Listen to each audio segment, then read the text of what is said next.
Mr. President, sir, this Constituent Assembly declares its firm and solemn resolve to proclaim India as an independent, sovereign republic and to draw up for her future governance a constitution wherein the territories will be governed by the country.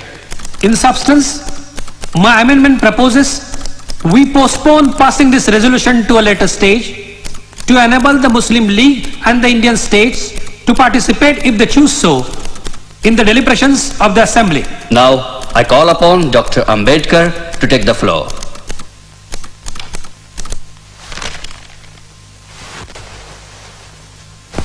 Mr. Chairman, I am indeed very grateful to you for having called me to speak on this resolution.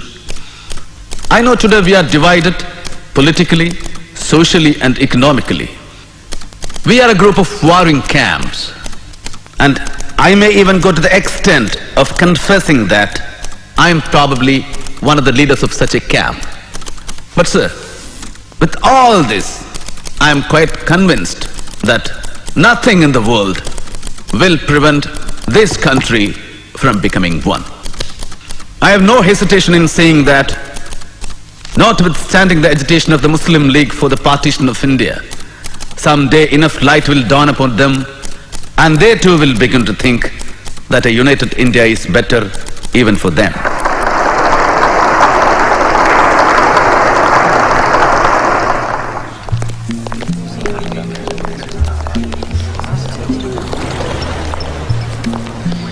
It seems you are firm on your stand on Pakistan. Well, Dr. Ambedkar, in your own words and thoughts on Pakistan, you have said that Hindus think that Pakistan is a dream of Muslims, but Muslims know that Pakistan is a reality. No, Mr. Jinnah. I'm against your two-nation theory. We should fight for the rights of the minorities staying on in this country.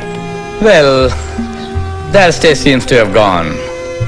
Now Pakistan is going to be a reality.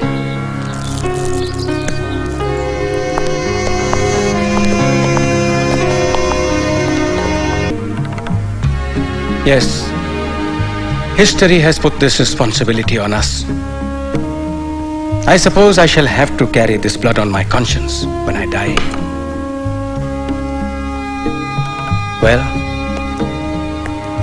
to business then. Do you know the reason why I requested you to come here? I would like you to be a part of the national government of Free India. Do you accept? It depends. What portfolio? Law? Will there be enough work? Plenty. Don't worry. A lot of new measures are to be legislated. Yes. The Hindu Code Bill is still pending, isn't it?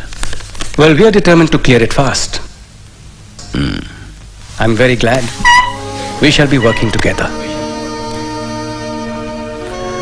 Dear Bhaura, India is an independent country today. But will she maintain her independence? Will the many political parties with diverse and opposing political creeds place India above their own castes and creeds? We must be determined to defend our independence to the last drop of our blood. Mr. President, sir, I introduce the draft constitution settled by the drafting committee and move that it be taken into consideration. Mr. President, sir, I am one of those in the House who are aware of the amount of work and enthusiasm that Dr. Ambedkar has brought to bear on the work of drafting this constitution. The House is perhaps aware that of the 7 members nominated by you, one had resigned and was not replaced.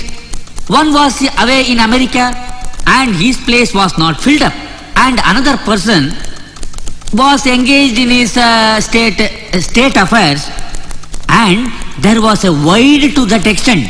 1 or 2 people were far away from Delhi, and perhaps reasons of health did not permit them to attend.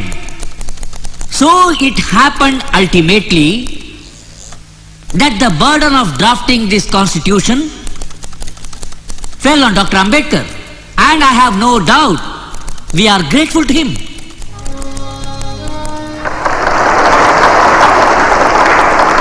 The credit that is given to me does not belong to me.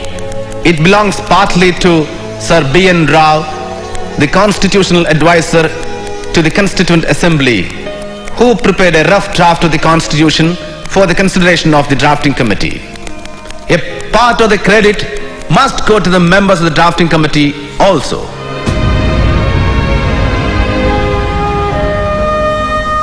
I shall not enter into the merits of the Constitution because I feel, however good a Constitution may be, it is sure to turn out bad because those who are called to work it happen to be a bad lot. However bad a Constitution may be, it may turn out to be good if those who are called to work upon it happen to be a good lot. It is therefore futile to pass any judgment upon the Constitution without reference to the part which the people and their parties are likely to play. Thank you.